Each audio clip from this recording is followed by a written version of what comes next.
Hay películas que cuentan historias, y luego hay películas que se convierten en la historia misma. La lista de Schindler, dirigida por Steven Spielberg, no es solo una obra maestra del cine, es un monumento a la memoria, una obra que captura uno de los capítulos más oscuros de la humanidad, el Holocausto. Realizada con una profundidad emocional y una atención al detalle que rara vez se ve en el cine, la película no solo narra las acciones de Oskar Schindler, un industrial alemán que salvó a más de 1000 judíos, sino que nos sumerge en las vidas, los dolores y las esperanzas de quienes vivieron esos años de horror. Detrás de la cámara, Spielberg enfrentó uno de los mayores desafíos de su carrera: cómo hacer justicia a una historia tan devastadora sin perder de vista la humanidad de los personajes. En este video, exploraremos los detalles ocultos, las curiosidades y los desafíos que dieron vida a una de las películas más importantes de todos los tiempos. Thomas Keneally estaba en una tienda de artículos de cuero en Beverly Hills, tal vez buscando un bolso, cuando ocurrió algo inesperado. El dueño, Leopold Page, comenzó a contarle una historia increíble, la de Oskar Schindler, un hombre que salvó a miles de judíos durante la Segunda Guerra Mundial. Esa conversación casual cambió todo. Fue la inspiración que llevó a Keneally a escribir el libro que luego inspiraría La lista de Schindler. Pero hay un detalle aún más sorprendente. La historia de Schindler ya había llegado a Hollywood antes de ese momento. En los años 60, Leopold Page vendió los derechos de su historia a MGM, pero el proyecto nunca llegó a producirse. Años después, aquel encuentro en Beverly Hills le dio nueva vida a la historia, llevándola a la gran pantalla y transformándola en una de las películas más significativas de la historia del cine. Ahora hablemos de las famosas listas de Schindler. Oskar Schindler no creó solo una lista durante la guerra, sino 7. De esas 7, 4 aún existen y están conservadas en museos y archivos importantes. 2 están en Yad Vashem, en Israel, una en el Museo del Holocausto en Estados Unidos y otra incluso apareció en eBay en una subasta, aunque no se vendió. Esas listas, conocidas como las listas de la vida, representan a más de 1000 personas que Schindler logró salvar. Imagina recibir una propuesta para contar una historia que toque un trauma profundo de tu vida. Eso es exactamente lo que le sucedió a Roman Polanski cuando Steven Spielberg le ofreció dirigir La lista de Schindler. Pero Polanski se negó. Para él, no era solo una película, era una herida abierta. Polanski vivió el horror del Holocausto en carne propia. Cuando era niño, creció en el gueto de Cracovia hasta los 8 años, el día en que logró escapar milagrosamente durante la liquidación del gueto. Su madre, en cambio, no sobrevivió. Fue deportada y asesinada en Auschwitz. Era demasiado personal, demasiado doloroso. Polanski sentía que aún no estaba preparado para revivir esos recuerdos. Sin embargo, esa experiencia lo guiaría años después para dirigir El pianista, una obra igualmente poderosa que surge directamente de sus memorias.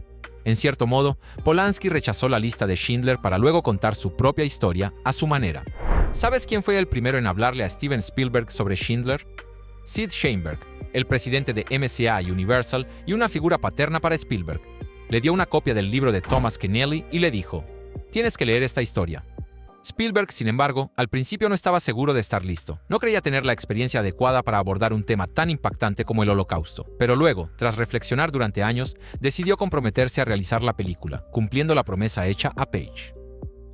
Antes de que Spielberg asumiera la dirección de La lista de Schindler, trató de pasar el proyecto a otros directores de gran calibre. Después de Polanski, Spielberg se lo ofreció a Sidney Pollack, pero él también lo rechazó.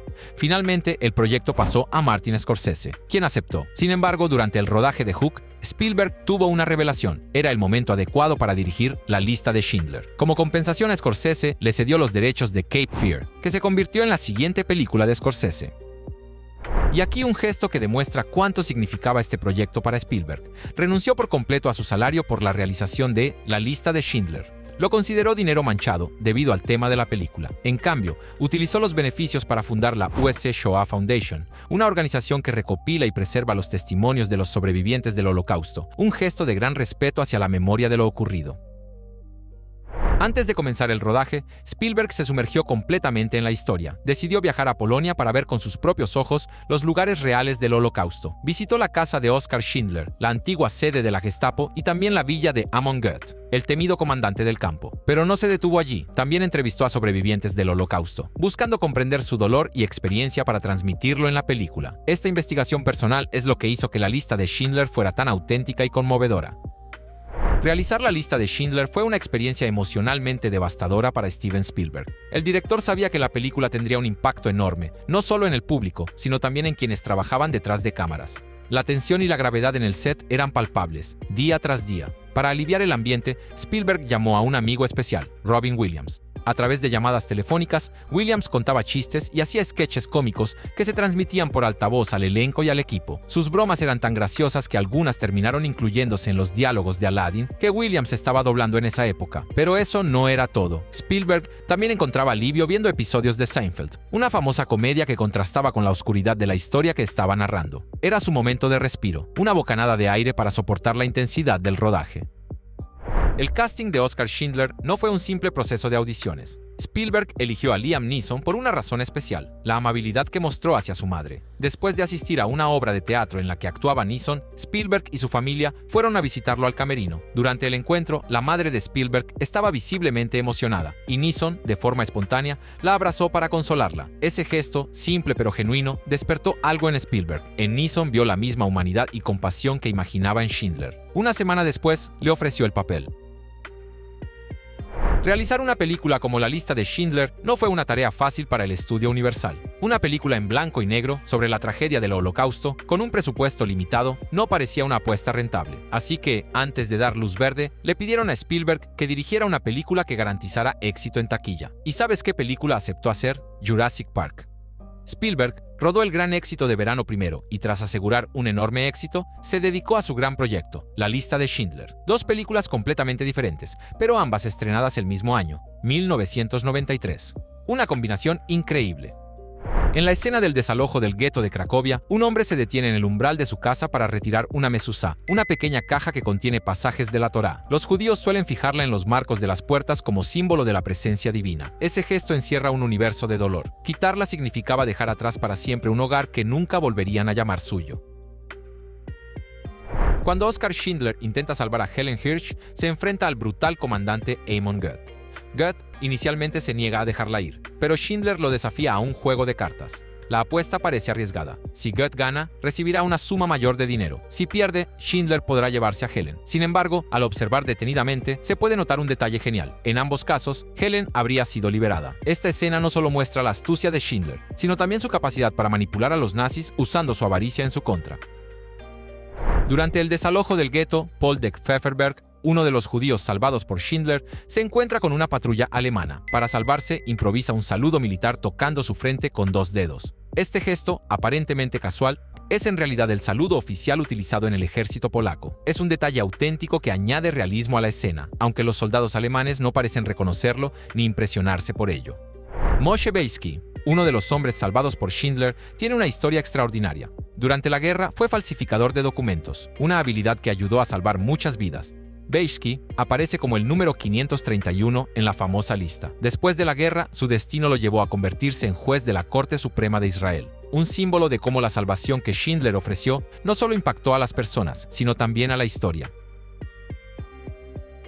Al principio, Spielberg tenía una idea muy ambiciosa para La lista de Schindler. Quería rodarla completamente en alemán y polaco, con subtítulos. Quería que la película fuera lo más realista posible, pero tras reflexionarlo, cambió de opinión. Spielberg entendió que con los subtítulos el público podría perder el impacto emocional de las imágenes. Quería que los espectadores estuvieran completamente inmersos en la historia, sin distracciones. Así que decidió rodar la película en inglés para mantener la atención centrada en lo que ocurría en pantalla, haciendo cada escena aún más poderosa. El blanco y negro en La lista de Schindler no es solo una elección estilística, sino una auténtica declaración de intenciones. Spielberg decidió rodar la película en escala de grises para capturar la atmósfera de las imágenes históricas del Holocausto y transmitir una sensación de autenticidad y atemporalidad. Un detalle curioso es el uso del color verde. En el set no se utilizó en ningún elemento de escenografía ni en los vestuarios. Esto se debe a que el verde, aunque común en la vida real, resultaba poco efectivo en la película en blanco y negro. Una decisión aparentemente técnica que demuestra la precisión con la que se diseñó cada aspecto de la producción. El riesgo que Spielberg asumió con La lista de Schindler dio frutos a lo grande. La película no solo fue aclamada por la crítica, sino que dominó la noche de los premios Oscar. Ganó 7 premios, incluyendo los más importantes: Mejor Película y Mejor Dirección para Spielberg.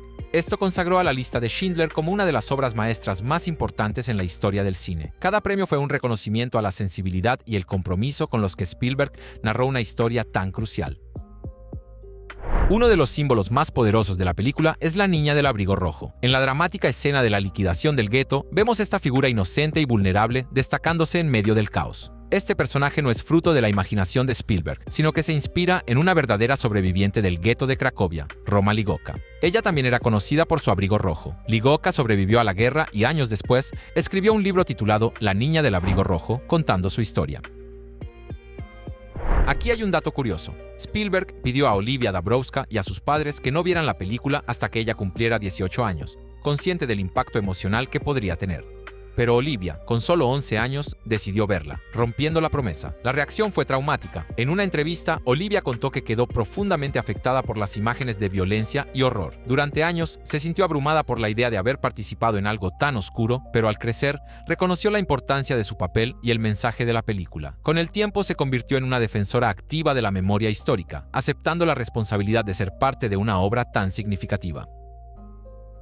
El abrigo rojo es un ejemplo perfecto de lo que en narrativa se conoce como la pistola de Chekhov, un elemento introducido al principio de la historia que cobra importancia más adelante. En la lista de Schindler, el abrigo aparece inicialmente durante el desalojo del gueto, un momento impactante. Más adelante, el mismo abrigo es visible en una pila de cuerpos, una imagen devastadora que subraya el horror de la situación. Cuando la lista de Schindler fue programada para su proyección en Filipinas, los censores locales decidieron cortar algunas escenas de desnudez y violencia. Para Spielberg, esto era inaceptable. Cada escena era esencial para contar la brutalidad del Holocausto. El director amenazó con retirar la película de la distribución en el país si no se proyectaba en su versión íntegra. El asunto llegó hasta el presidente filipino Fidel Ramos, quien intervino personalmente para anular las decisiones de los censores. Gracias a su intervención, la película se proyectó en su versión completa. La lista de Schindler, ganadora de premios en todo el mundo, es técnicamente una película estudiantil. Te explico mejor. Steven Spielberg había abandonado la universidad 33 años antes para perseguir su carrera en el cine. A pesar de su increíble éxito, decidió completar su licenciatura. Así, la lista de Schindler se convirtió en el proyecto que presentó para obtener su título en la Universidad Estatal de Long Beach, un final decididamente único para su recorrido académico. En conclusión, la lista de Schindler es una ventana abierta a una realidad que jamás debe ser olvidada, una obra que nos recuerda el poder de la compasión incluso en los momentos más oscuros. Cada detalle, cada elección, cada símbolo en la película lleva un significado más profundo, convirtiendo la narrativa en una reflexión universal sobre la memoria, la responsabilidad y la humanidad. Si les gustó este análisis y quieren descubrir más historias y curiosidades relacionadas con el mundo del cine, no olviden dar like, suscribirse al canal y activar la campanita para no perderse los próximos videos. Gracias por acompañarnos y nos vemos en el próximo video.